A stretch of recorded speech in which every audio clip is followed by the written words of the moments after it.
बेले बेले घरे अचानक कुणिया आसी पहुंची जाती। माँ कौन करेंगे ना तरबर ही लेंबू पानी बनई दियंती बा लेंबू चीनी मिश्रित पानी बनाती। जदि एही लेंबू पानी रे टिके अधिक परिमाण रे लेंबू पड़ जाए ताहले कौन लगे ना खट्टा लगे। आज मु तुमको गोटे भल उपायटे बतेबी केमिति अधिक चीनी न मिसाई सेही लेंबू पानी को आमे पीवा उपयोगी करि परिबा। किपरि करि परिबा तो से विषय आमे आज पढ़िबा। देख एठारे मु सेही लेंबू पानी रे टिके बेकिंग सोडा बा खाइबा सोडा मिसई दे। ताहले जदि एहाको मु मिसईबी ताहले ताहा खट्टार मात्रा को कमाई देबो। किंतु एहा किपरि काम करे, एही बेकिंग सोडा किपरि खट्टार परिमाण को कमाइबो, ताहले ए विषय आज आमे पढ़िबा। सांग माने आज आमे सेही विषय रे पढ़िबा को जाउछे एवं वीडियो शेष होला बेलकु मु सियोर कि तुमे माने एही प्रश्नर उत्तर निजे निजे पाई जिवो। एही प्रक्रिया को प्रशमनीकरण बोली कहा जाए। ताहले प्रशमनीकरण एक विशेष प्रतिक्रिया जहाँकि जेतेबेले आमे अम्ल को क्षार सहित मिसाई थाए सेतेबेले घटी थाए। ताहले एक्जाक्टली कौन घटे जेतेबेले आमे अम्ल और क्षार को मिसाए, तो एबे आमे चलो से विषय देखिबा। ताहले अम्ल क्षार सहित मिसिले आमको कौन मिले। देख एठी अम्ल क्षार सहित मिसिला आमको कौन मिलिला ना लवण आउ जल। एहा को ही प्रशमनीकरण बोली कहा जाए। ताले अम्ल क्षार सहित मिसी लवण आउ जल दिए एही को प्रशमनीकरण बोली कहा जाए। एटा होची एक प्रशमित द्रव्य कहीं ना लवणटी अम्ल नुहे किंबा क्षार मध्य नुहे, एहा हेउची प्रशमित। एठारे सबुठारो इंटरेस्टिंग कथा हैला एही प्रतिक्रिया रे किछि मात्रा रे ताप मध्य निर्गत होइता। ताले अम्ल क्षार सहित प्रतिक्रिया करी लवण और जल देई थाए एवं किछि परिमाण रे ताप शक्ति मध्य निर्गत कराई थाए। चलो आमे ही प्रशमनीकरणर किछि उदाहरण एबे देखिबा। प्रथमे आमे हाइड्रोक्लोरिक अम्ल सहित सोडियम हाइड्रोक्साइड को प्रतिक्रिया कराइबा। ताले हाइड्रोक्लोरिक अम्ल कोन ना HCl, एहा को आमे हाइड्रोक्लोरिक अम्ल बोली कहि थाउ। एहा अम्ल अटे, ताको कहा सहित प्रतिक्रिया करिबा ना सोडियम हाइड्रोक्साइड सहित। सोडियम हाइड्रोक्साइड एक कोन ना एहा एक क्षार अटे। जेतेबेले प्रतिक्रिया घटिबो एहार हाइड्रोक्साइड टा कहा पाको पळेबो, एहार हाइड्रोजन पाको पळेबो एवं एठी क्लोरीन टा एठी सोडियम पाको पळेबो। ताले प्रतिक्रिया रे हमको कोन मिलिबो ना सोडियम क्लोराइड मिलिबो एवं जल मिलिबो। NaCl होची सोडियम क्लोराइड और H2O होची जल। ताले ये सोडियम क्लोराइड टा कोन ना एहा लवण बा प्रशमित लवण और H2O होची कोन ना जल। तापरे आमे आउ एक उदाहरण देखिबा। कोन ना आमे सल्फ्यूरिक अम्ल सहित सोडियम हाइड्रोक्साइड को प्रतिक्रिया कराइबा। ताले प्रतिक्रिया रे हमको कोन मिलिबो देखिबा ना प्रथमे आमे सल्फ्यूरिक अम्ल नबा H2SO4, ये होची कोन ना सल्फ्यूरिक अम्ल, एहा एक अम्ल अटे। ताको कहा सहित प्रतिक्रिया कराइबा ना ताको सोडियम हाइड्रोक्साइड सहित प्रतिक्रिया कराइबा। ताले सोडियम हाइड्रोक्साइड होची NaOH, एहा एक क्षार अटे।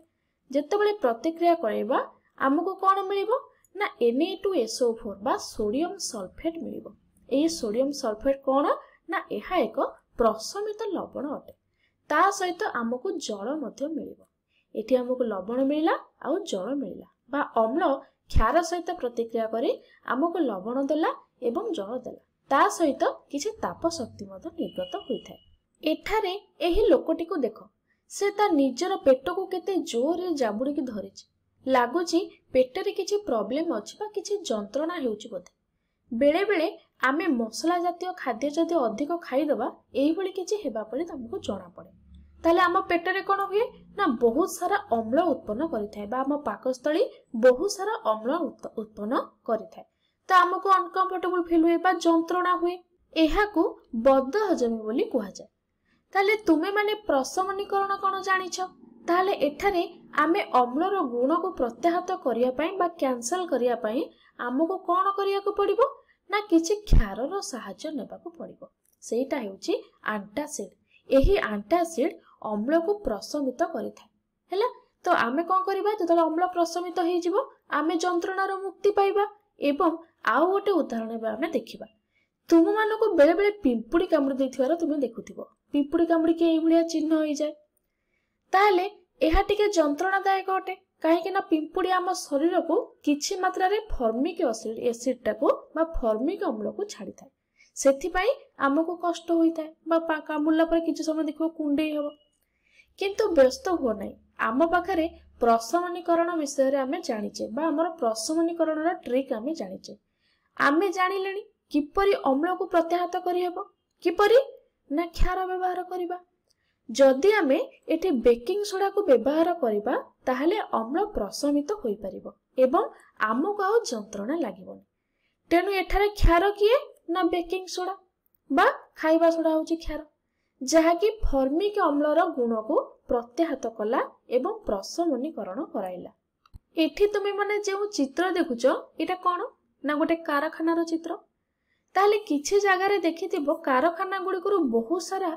बहुत वेस्ट वाटर बाहर थाए बा बज्य वस्तु बाहर थाए बा खराब खराब पानी सब बाहर थाए सेगुड़िक प्रायतः अम्लीय होई थांती एहा नदी रे थिबा माछ और उद्भिद मानक पई बहुत क्षतिकारक होई थाए केवल माछ और उद्भिद नुहंती एहा मानव जाति पई मध्य क्षतिकारक होई थाए एपरिकी माटी रे भेदिकी आम जैविक परिसंस्था को मध्य क्षति पहुंचाई थाए तेणु आमको एठी कोन करिवा को पड़िबो ना प्रशमनीकरण करिवा को पड़िबो जहा कि आमे बे पढुचे ताले आमे कोन करिवा ना किछि क्षार मिसैबा तेणु आमे जदि क्षार मिसैबा एहा अम्लर गुणधर्म को प्रत्याहत करिवो तेणु जल को नदी को प्रथमे छाड़िया पूर्व किछि क्षार द्वारा ताको ट्रीटमेंट करा जाए जहा कि परिवेश रे किछि क्षति करि परिबो नै परिवेश को सुरक्षित रखिबो एबे आमे बहुत सारा प्रशमनीकरण प्रतिक्रिया देखिले एबे चलो आमे प्रथम को फेरी जिबा जेउठारु आमे वीडियो आरंभ करिथिले लेंबू पानी कथा आलोचना करूथिले